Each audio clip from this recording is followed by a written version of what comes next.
Namaskaram. So this video is going to be about the benefits of sunlight.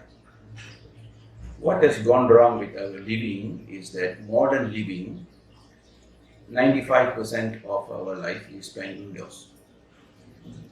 Whereas we should be outdoors during the day and indoors during the night.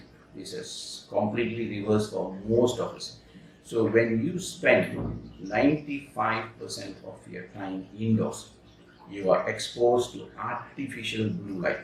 Artificial blue light, you are also exposed from handphones and computers and other electronic gadgets, and they are very destructive to your health and the circadian rhythm, which I'll talk about in the next video, especially if you are exposed to them at night.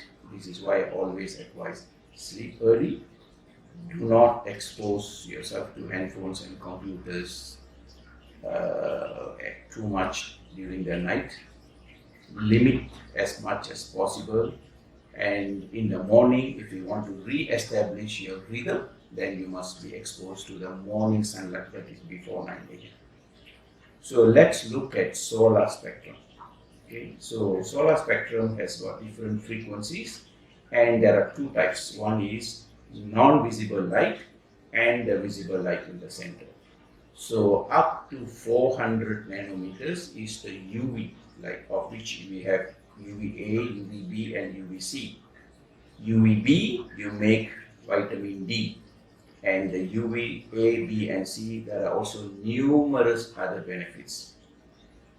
Between 400 to 760 is the visible light, and you know the rainbow of colors, the 7 colors. This is visible.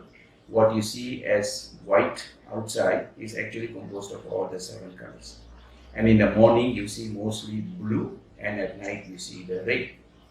The most beneficial, as we understand now, is the red light. Of course, the blue is very beneficial. The red light is very beneficial for health.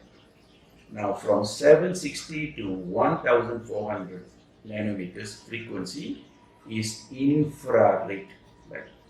Okay, this infrared is mostly near infrared. Of course, you have mid and far, but the most beneficial is near infrared, and near infrared is again non-visible. So, if you want to expose yourself to the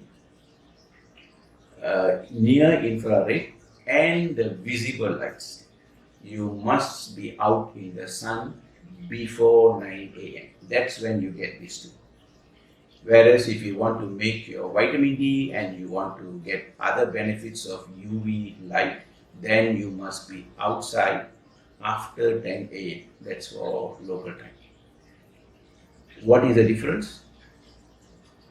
Visible spectrum and the infrared light, you can absorb even if you wear light clothes and you're outside. You can absorb even if you're under the tree. That's why the Japanese love to call this as forest bathing. So you can walk in the forest as soon as the sun is up and you still get the benefit because the leaves reflect the rays. For the UV light, you must be out in the sun after 10 a.m. and the difference is your skin must be directly exposed, not over clothes, not through windows. So the more areas you expose, the more vitamin D you make. Generally for Asians, you need to be out at least 20 minutes or to 30 minutes. If you are a fairer skinned person, then it can be 10 to 15 minutes. The darker skin need to expose yourself for longer. So the timing of exposure decides what are the benefits. So it's extremely beneficial if you get yourself exposed to morning sunlight. I will do another video on the benefits of red light and infrared light and what you can do to maximize the benefits of exposing yourself to the solar spectrum. Okay, thank you. Namaskar.